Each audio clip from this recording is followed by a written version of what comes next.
ذیشان جس نے چھپ کر سونیا اور بابی کی باتیں سن لی، جہاں پر سونیا نے بابی کے سامنے اپنی محبت کا اظہار کیا کہ وہ تو ذیشان سے ہی محبت کرتی ہے، وہ اس کی پہلی اور آخری محبت ہے۔ یہ سب کچھ ذیشان کو سن کر بہت اچھا لگتا ہے کہ سونیا نے اپنے ماں باپ کے دباؤ میں آ کر مجھ سے شادی نہیں کی، بلکہ وہ تو مجھ سے محبت کرتی تھی۔ اب ذیشان جانے انجانے میں سونیا کو چاہنے لگ گیا ہے۔ اور ادھر اگر شازمہ کی بات کرے جو اپنی بات پر ہی ڈٹ گئی ہے کہ میں سبحان کے ساتھ رہ کر اپنی زندگی تباہ نہیں کرنا چاہتی، مگر ماں باپ اور سب گھر والے اس پر پریشر ڈال رہے ہیں کہ اب کی بار یہ ان کی بات نہیں سنیں گے کہ بہت اس نے اپنی منمانی کر لی۔ نازیہ تو اپنی ماں کو سمجھاتی ہے کہ جب کوئی انسان اپنے دل میں دوسرے انسان کے لیے اچھی نیت نہ رکھے تو اس کے ساتھ بھی اچھا نہیں ہوتا۔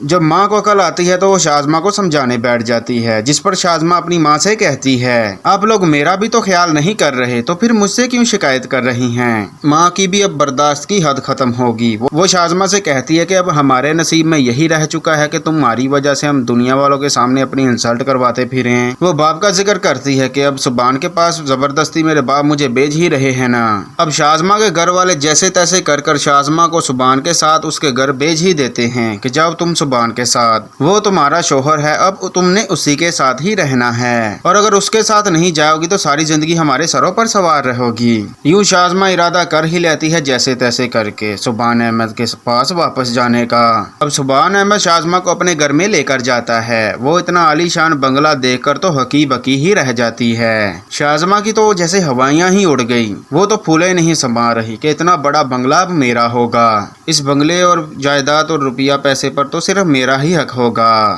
ایسے میں اسے ایک لڑکا نظر آتا ہے، وہ فوراً ان سے پوچھتی ہے کہ تم یہاں پر کیا کر رہے ہو۔ یہ سن کر تو اسے غصہ لگنے لگتا ہے کہ میں کون ہوں۔ تبھی سبحان احمد آ جاتا ہے تو وہ دونوں کا انٹروڈکشن کروانے لگ جاتا ہے۔ شازمہ یہ میرا بیٹا ہے نعمان احمد۔ یہ سن کر تو جیسے شازمہ کے پیروں تلے ہی زمین نکل جاتی ہے کہ یہ میرے ساتھ کیا ہو گیا، اتنا بڑا دھوکا۔ اور یہ حقیقت کھلنے کے بعد تو وہ رونا دھونا پھیلا دیتی ہے۔ اسی وقت اپنے ماں باپ کو فون کر کے بلا لیا کہ میرے ساتھ تو دھوکا ہوا ہے۔ وہ سب کو بتاتی ہے کہ سبحان احمد کا اتنا بڑا بیٹا ہے، انہوں نے ہمیں دھوکے میں رکھا اور کچھ نہیں بتایا۔ یہ سن کر تو انہیں بھی غصہ آ جاتا ہے۔ اب سبحان احمد کو ایک جگہ کھڑا کر دیا شازمہ کے گھر والوں نے۔ وہ کہتا ہے کہ میں نے تو آپ کو پہلے بتا دیا تھا کہ میں اپنے ماضی کے بارے میں بات نہیں کرنا چاہتا، یہ میرا بیٹا ہے، میں اسے نہیں چھوڑ سکتا، اب بس تو یہ شازمہ گٹ گٹ کر جیے گی۔ ناظرین آپ کمنٹ سیکشن میں کمنٹ کر کے ضرور بتائیے گا ہمارا ریویو آپ کو کیسا لگا۔ ملتے ہیں انشاءاللہ کسی نیکسٹ ویڈیو میں، تب تک کے لیے اللہ حافظ۔